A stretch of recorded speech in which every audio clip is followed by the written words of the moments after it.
Hola, buenas noches, doctor. Quisiera preguntarle sobre algunas cuestiones que dijo ayer. Lo que quería saber es, ¿esperan un rebrote para, no sé, finales de año de COVID?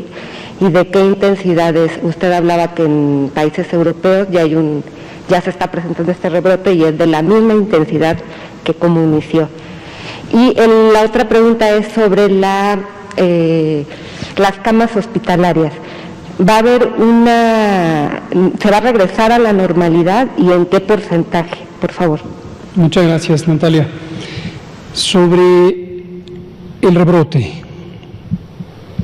hoy en la tarde me hicieron una entrevista en el radio, comenté esto, lo hemos comentado aquí, yo creo que en al menos unas 15 ocasiones, y hemos dicho lo siguiente, lo volvemos a decir. La epidemia empezó el 28 de febrero, o el 27, la noche del 27, cuando se detectó el primer caso, se confirmó en la madrugada del 28. Desde el inicio teníamos la expectativa de una epidemia larga. ¿Se acuerdan que hemos hablado de la epidemia larga? Pusimos un video donde reprodujimos las 18 ocasiones en que hablamos de la epidemia larga. Seguimos hablando de la epidemia larga. ¿Por qué hablamos de la epidemia larga? Porque en México uno de los objetivos fundamentales fue, además de contener las cadenas de transmisión mediante un mecanismo en el que se detecta los casos sospechosos, se les toman muestras para las pruebas por laboratorio, sin esperar el resultado de la prueba por laboratorio, se indica el aislamiento temporal de las personas, el estudio de sus contactos y el aislamiento de todos los contactos. Esta es una intervención que se llama contención centrada en personas. Esta intervención inició antes del 28 de febrero, precisamente producto de esa intervención que ya buscaba la identificación temprana de casos, es que detectamos el primer caso el 27 de febrero. Esta intervención continuó y ha continuado hasta este momento, hoy que estamos a lunes 7 de septiembre. En ningún momento se ha interrumpido esta intervención. ¿De quién depende la ejecución de esta intervención? De los gobiernos estatales. ¿Por qué razón? Porque la Secretaría de Salud se descentralizó en agosto de 1997 y se estableció que los 32 gobiernos estatales se convertían en autoridades sanitarias y en los 32 entidades federativas, la Ciudad de México y los 31 estados, se estableció una Secretaría de Salud con un organismo público descentralizado que, con distintos nombres, se llama Servicios Estatales de Salud. Así funciona el Sistema Nacional de México. Además de que hay instituciones nacionales de seguridad social, asistencia o atención médica y asistencia social, el IMSS, el ISSSTE, los servicios médicos de Pemex, etcétera. Esta intervención, repito, inició antes del primer caso, durante el mes de febrero, y continúa hasta el momento, y la responsabilidad de su ejecución recae en los gobiernos estatales. Conforme esta intervención, que se llama contención centrada en personas o en casos, empezó a ejecutarse en una cantidad cada vez mayor de casos, empezó a perderse la capacidad de dar seguimiento a todos y cada una de las relaciones caso-contacto, es decir, de las cadenas de transmisión. Esto, dicho sea de paso, ocurre en todo el mundo.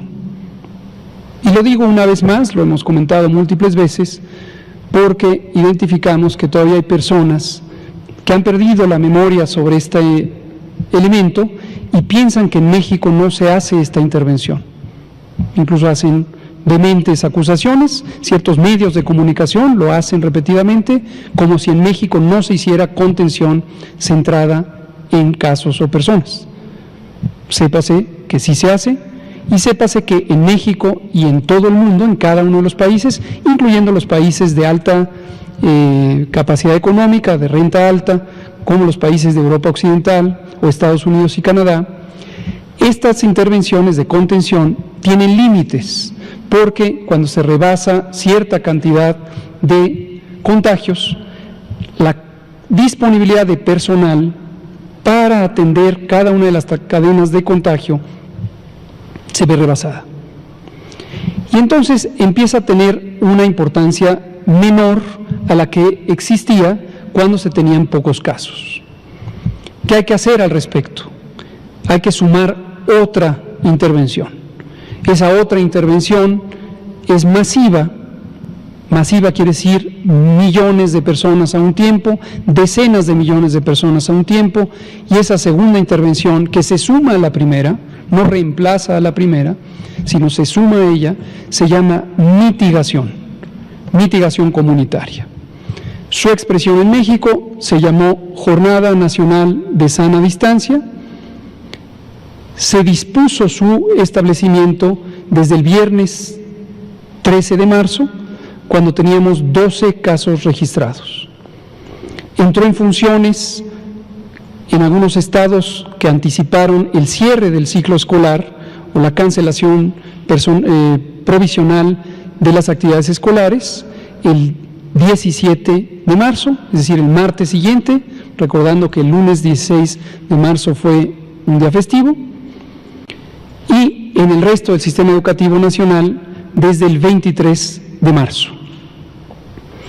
Y se formalizó jurídicamente con la publicación en el Diario Oficial el martes 30 de marzo de la acción extraordinaria en materia de salubridad general por parte de la Secretaría de Salud. Es decir, ya estábamos actuando y se dispuso formalmente para lograr suspender no solamente las actividades del Sistema Educativo Nacional, que fueron dispuestas por el Consejo Educativo Nacional el sábado 14 de marzo, sino que se sumaran la suspensión temporal de todas las actividades de trabajo no esenciales y el cierre temporal de distintas actividades que ocurren en el espacio público.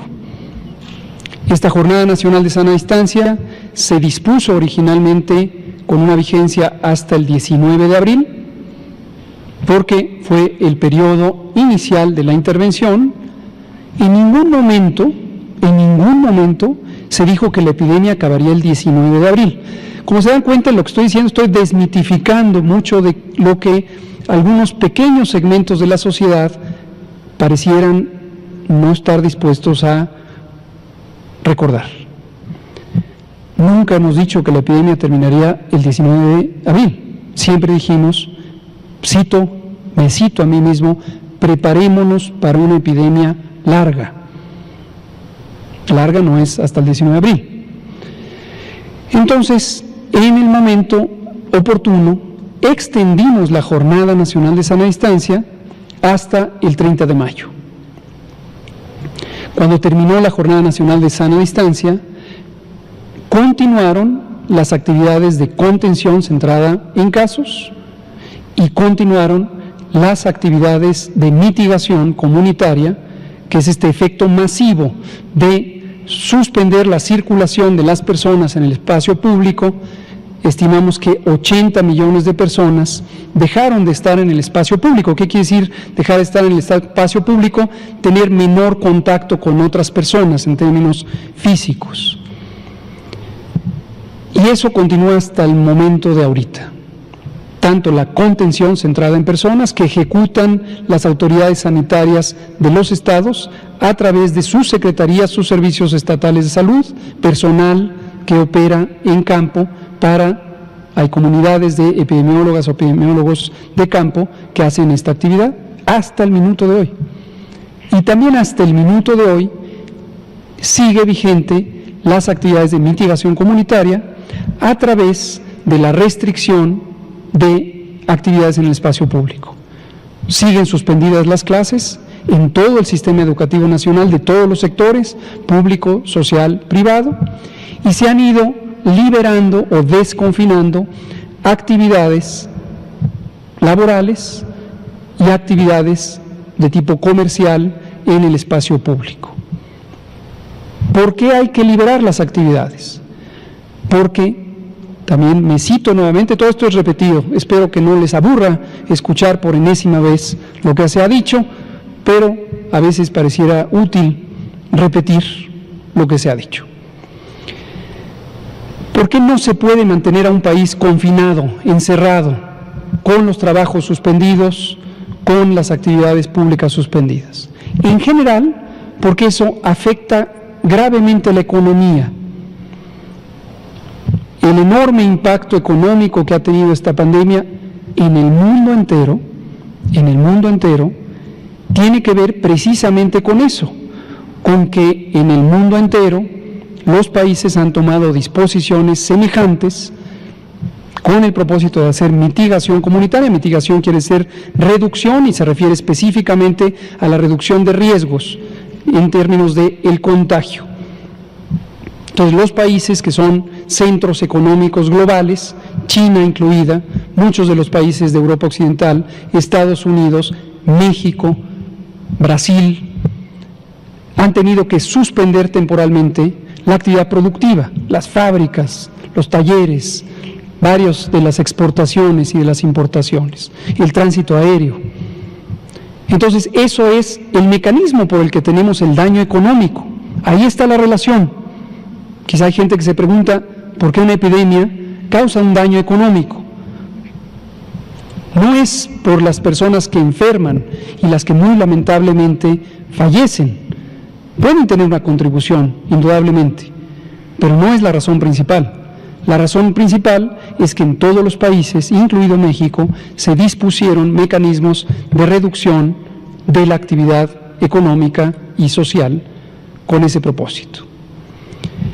¿Cuánto tiempo puede permanecer el mundo, o un continente, o un país, o un estado, o incluso un municipio, con sus actividades económicas y sociales suspendidas?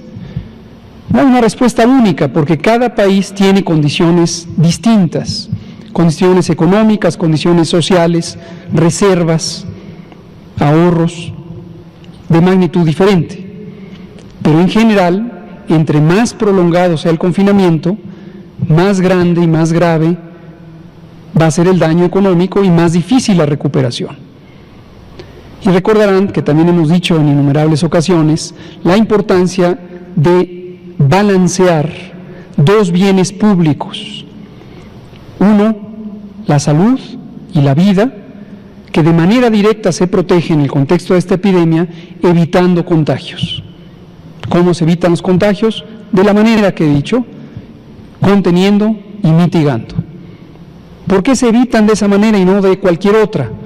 Porque hasta el minuto de hoy, lunes 7 de septiembre, 19:35 horas, no existe un solo tratamiento directo contra el virus SARS-CoV-2.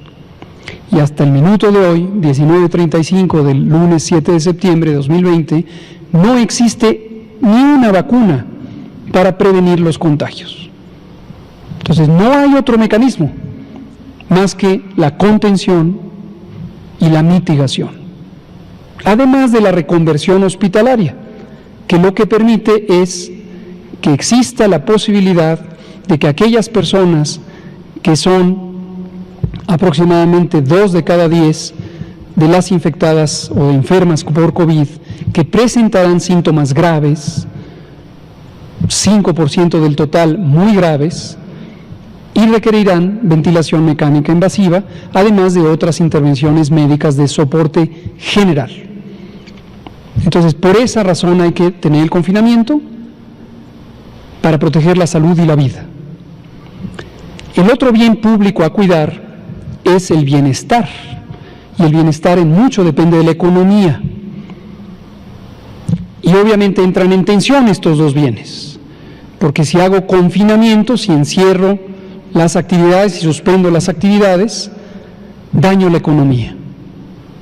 Si libero las actividades, daño la salud de manera directa.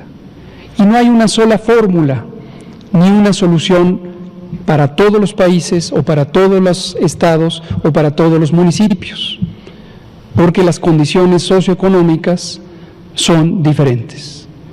No hay una solución única permanente. porque en cada etapa, en cada momento, conforme pasa cada día, cada semana, cada mes, cambia la realidad epidémica y cambia la realidad socioeconómica. Entonces, todos los días, en el nivel local más factible en términos del ámbito de decisión, en el caso de México son los estados, se tiene que tomar decisiones sobre desconfinar, abrir las actividades, mejorar las oportunidades de que se recupere la economía, con el riesgo de que se afecte directamente la salud. Y al revés, tomar decisiones de no desconfinar, con el beneficio de que se protege de manera directa la salud, en términos de los contagios que se reducen, pero con el peligro de que se dañe la economía. Entonces, esa es la mecánica del manejo de la epidemia. Termino diciendo, para responder su pregunta, el panorama de cada país depende de una enorme cantidad de realidades, de variables, de factores.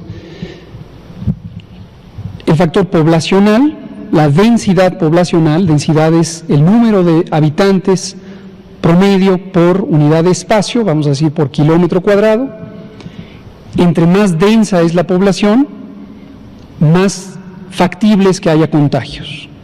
Países que tienen poca población en territorios más grandes, entonces tienen dispersión, no densidad, son poco densos, y la dinámica de transmisión en general es menor. Y el segundo elemento es la movilidad de las personas. Si las personas, el mismo número de personas, incluso con la misma densidad, concentración por unidad de espacio, habitantes por kilómetro cuadrado, si el mismo número y la misma densidad salen al espacio público con gran movilidad, es más probable que haya mayor transmisión, en comparación a un país en el que puede haber menor movilidad. Y esto obviamente, como se puede imaginar todo el mundo, depende de la realidad económica y social de los países. Y nunca debemos olvidar, nunca, no solo por esta razón, sino porque es una situación que es éticamente inaceptable. En México la mitad de la población, la mitad, vive en condiciones de pobreza, en condiciones de insuficiencia. México es una de las 20 economías mayores del mundo y la mitad de su población vive en insuficiencia económica, no tiene el ahorro, los ingresos necesarios para satisfacer sus necesidades fundamentales. Desde luego tenemos en México una enorme concentración de la riqueza y México es uno de los países socioeconómicamente más desiguales del mundo, junto con algunos pocos, pero está entre los 10 países más desiguales socioeconómicamente hablando del mundo. ¿Y por qué es relevante eso cuando estamos hablando de epidemias, cuando estamos hablando de COVID, cuando no estamos hablando de una enfermedad infecciosa? Por la sencilla razón, pero muy importante razón, de que esa realidad socioeconómica, esa carencia selectiva que discrimina a la mitad de la población, establece un límite sobre la capacidad de que las personas permanezcan fuera del espacio público. Porque si se suspenden sus actividades económicas, necesitan salir de la casa para vender un producto, para poner a disposición un servicio y recibir un ingreso, un pago, un honorario. Si no salen, no lo obtienen.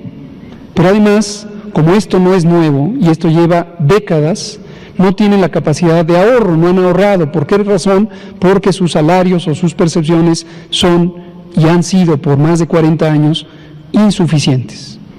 Entonces, hay un segmento, nada pequeño, es la mitad de la población, que no se puede dar el lujo de quedarse en casa. Esto incluye también otro componente adicional, que son las personas que no viven en condiciones de pobreza, pero tienen otros medios, por ejemplo, pequeños comercios, y que si se mantiene cerradas las actividades en el espacio público, su comercio quiebra, no porque ellos y ellas no vayan a atenderlo, sino porque no hay clientes. Y entonces vienen las quiebras económicas, las quiebras de pequeños comercios, talleres y otros proveedores de bienes y servicios. Entonces, todo el tiempo hay que estar atentos a esto. Esta es la realidad socioeconómica de México y esto establece los límites de la posibilidad de mantener el confinamiento. Ahora, a pesar de todo ello, y aprovecho para agradecer una vez más al pueblo de México, la reducción de la movilidad fue semejante a la que se logró en otros países que ejercieron la coerción por parte de la autoridad, en algunos casos con el uso de la fuerza pública, cosa que en México decidimos desde un principio no íbamos a establecer, pero se redujo la movilidad. Este pequeño núcleo de la población que pareciera no visualizar esto, desconoce o quiere desconocer que se redujo la movilidad de la población y que es un mérito del pueblo de México. Al reducirse la movilidad, se aplanó la curva, esto quiere decir la velocidad de la epidemia se hizo más lenta, y por consiguiente más larga. Y acabamos de ver las curvas que presentó el doctor Alomía comparadas con otros países, y se ve claramente, no somos el único país que lleva meses, 6, 7, 8 meses en la epidemia. La epidemia sigue activa en el mundo. Es falsa la percepción de que en otros países se solucionó rápidamente. No, lo acabamos de ver. Finalmente, la epidemia, dijimos, epidemia larga, preparémonos para una epidemia larga, nos referíamos a todo esto, porque todo esto lo teníamos así contemplado. Planteamiento inicial, febrero a octubre. Y aquí viene una predicción factible que cuando venga la temporada otoño-invierno, ¿cuándo es la temporada otoño-invierno?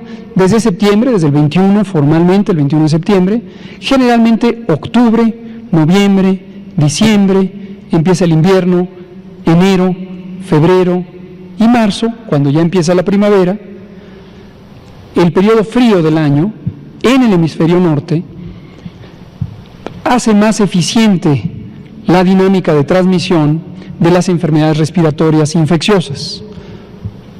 Prácticamente todos los virus respiratorios, hay muchísimos, hay más de 300, se contagian más fácilmente. Eso incluye a la influenza.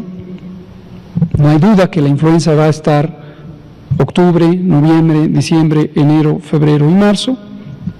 Y la predicción consiste en que podría ser que durante esos meses, además de la influenza, COVID-19, la pandemia causada por el SARS-CoV-2, también repunte o rebrote o aumente o se propague más eficientemente.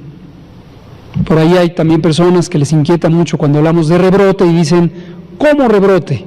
Si nunca se ha acabado la epidemia. La epidemia sigue activa, lo decimos aquí también muy frecuentemente.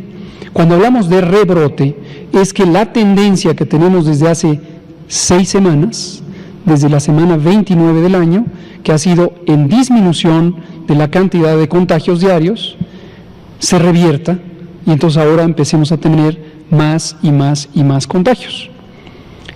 ¿Por qué razón puede ocurrir esto? En parte es por este fenómeno estacional de las infecciones respiratorias que ocurre en la temporada fría, y hay 3 o 4 mecanismos que se conocen, favorecen la transmisión de las infecciones respiratorias, pero además por el desconfinamiento. Entonces, a quien le esté inquietando en este momento, si saben eso, ¿por qué desconfinan? Espero que a estas alturas quede claro, porque la sociedad tiene límites a tolerar, y no es una tolerancia de actitud o personal solamente, sino es una tolerancia en la realidad social y económica, en el bienestar. No puede estar la sociedad confinada de manera perpetua. Y esta es la situación, Natalia.